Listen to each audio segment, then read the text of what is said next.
자, 이번 시간에는 조건의 부정에 대해서 알아보도록 하겠습니다. 우리가 명제 첫 시간에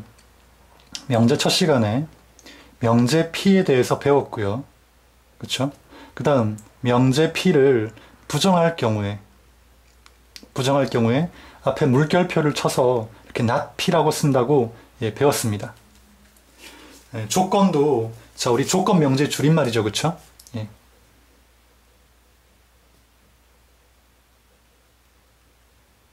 조건도 어떻습니까? 당연히 부정할 수 있다는 겁니다. 이번 시간에는 조건의 부정에 대해서 배울 겁니다. 자, 조건 명제를 표현하는 표기법은 다음과 같습니다. 앞 시간에 배웠듯이 소문자를 쓰고 그 뒤에 미지수 x 혹은 y, z 해서 그 조건 안에 들어있는 미지수를 적어주면 된다고 배웠습니다. 그러면 조건 명제의 부정은 어떻게 됩니까? 당연히 아니다를 붙여주면 되겠죠. not px와 같이 표기합니다. 그러니까 예를 들어서 자, px가 x는 8의 약수이다 라고 가정합시다. 그럼 당연히 not px는 어떻게 되겠습니까? px가 아니라는 거죠. 그러니까 x는 8의 약수가 아니다.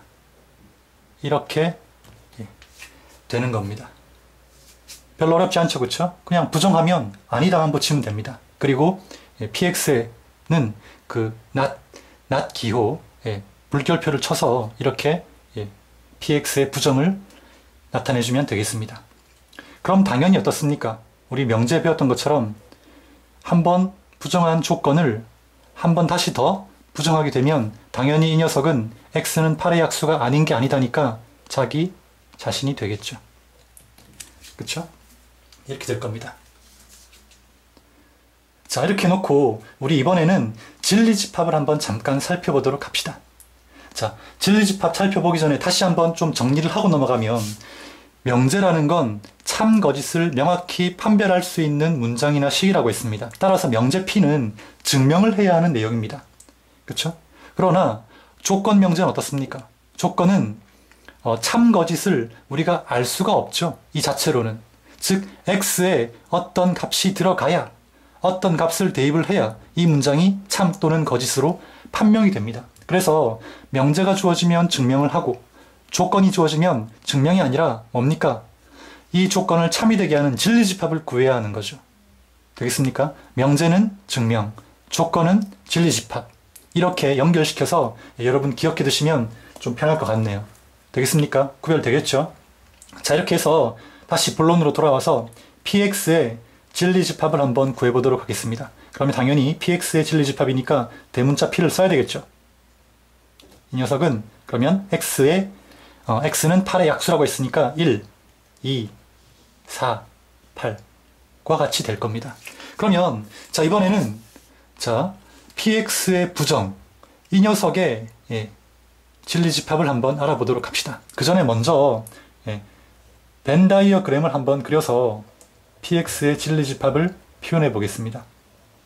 그럼 전체 집합을 u라고 가정할 때 그 부분 집합 p는 이 안에 들어가야 될 거고 당연히 원소는 1, 2, 4, 8을 가져야 될 겁니다. 그러면 요 바깥에 있는 부분, p 바깥에 있는 영역은 당연히 p 여집합이 되겠죠. p의 원소가 아닌 것이니까. 되겠습니까? 자, 그러면 계속해서 자, 어떻습니까? x는 not px는 x는 8의 약수가 아니라는 거죠.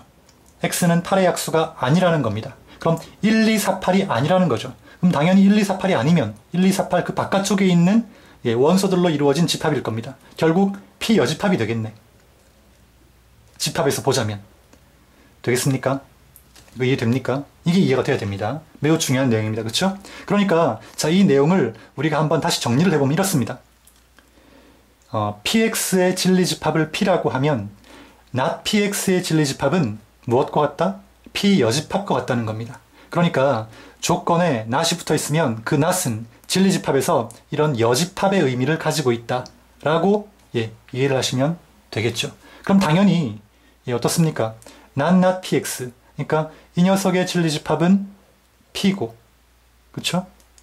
px의 진리집합은 p고, not이 붙어 있으니까 당연히 p 여집합이 되겠죠. 이 녀석을 다시 부정한다는 말은 또 여집합 붙인다는 말이니까 당연히 어떻습니까? 이 녀석의 진리집합은 p 여집합의 여집합이니까 p가 되겠죠. 그쵸? px의 진리집합 p가 그대로 나온다는 겁니다. 아까 not px는 px와 같다고 했죠. 그러니까 이 녀석의 진리집합이랑 이 녀석의 진리집합은 같다는 게 증명이 돼야 될 겁니다. 실제로 해보니까 어떻습니까? 같은 거 맞죠? 되겠습니까? 자, 결론. 이렇습니다. 결론은 간단합니다. 그쵸? 어떤 조건 px가 주어져 있을 때 그 px의 진리집합이 p라고 하면 이 녀석의 부정 not px의 진리집합은 p 여집합과 같다는 거죠. 이해되겠습니까? 자, 여기까지 해서 조건의 부정 이론 강의를 마치도록 하겠습니다. 자, 문제 1번 계속해서 풀어보도록 하겠습니다. 문제 1번 보면 먼저 전체 집합이 주어져 있네요. 전체 집합은 8의 양의 약수로 이루어진 집합입니다. 그래서 전체 집합 이유를 먼저 한번 나타내 보도록 하겠습니다. 1, 2, 4, 8이 되겠죠. 그 다음에 자, 조건 P가 자, 저기서 조건 P라고 나와 있는데 이 조건 P는 PX의 또 다른 표현입니다. 조건 P는 PX의 또 다른 표현입니다. 그러니까 PX라고 읽기도 하고 이 PX를 간단히 조건 P라고 우리가 말로써 얘기하기도 합니다. 됐습니까? 조건 P가 주어져 있죠. 조건 P를 한번 다시 적어보면 x제곱 마이너스 6x 더하기 8은 0입니다. 그럼 당연히 자, 조건 주어졌으니까 조건의 진리집합 떠올려 봐야 되겠죠. 진리집합이라는 건 이 방정식을 참이되게 하는 x값들의 집합입니다. 그러면 인수분해 가능하죠. x-4, x-2로 인수분해 될 겁니다. 따라서 x는 2 또는 4가 되겠네요. 따라서 조건 P의 진리집합 대문자 P를 써야 되겠죠. P는 어떻습니까? 2와 4가 되는 겁니다.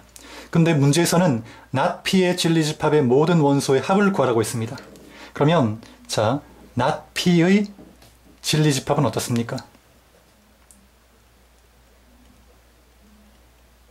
자, 여기서 P는 조건이라고 했으니까 not P는 조건 P의 부정을 의미한다고 봐야 됩니다. 맞습니까? not P의 진리집합은 당연히 앞선 좀 전에 배웠듯이 P 여집합이 돼야 되겠죠. 그럼 P 여집합이면 어떻습니까? 전체 집합이 1, 2, 4, 8이니까 P 여집합은 2와 4를 뺀 나머지 원소들로 이루어진 집합이겠죠. 따라서 1과 8 1과 8을 적어야 되겠습니다. 다시 한번 문제를 보면 자, 진리집합 not P의 진리집합의 모든 원소의 합을 구하라고 했으니까 당연히 1과 8의 합이 되겠죠. 따라서 1 더하기 8은 얼마? 9. 이런 식으로 구해주면 되겠습니다. 자, 문제는 별로 어려운 게 없습니다. 개념을 여러분들이 잘 이해한다면 이런 문제들은 너무나 간단하게 풀린다는 거죠. 자, 이렇게 해서 조건의 부정에 대해서 모두 알아봤습니다.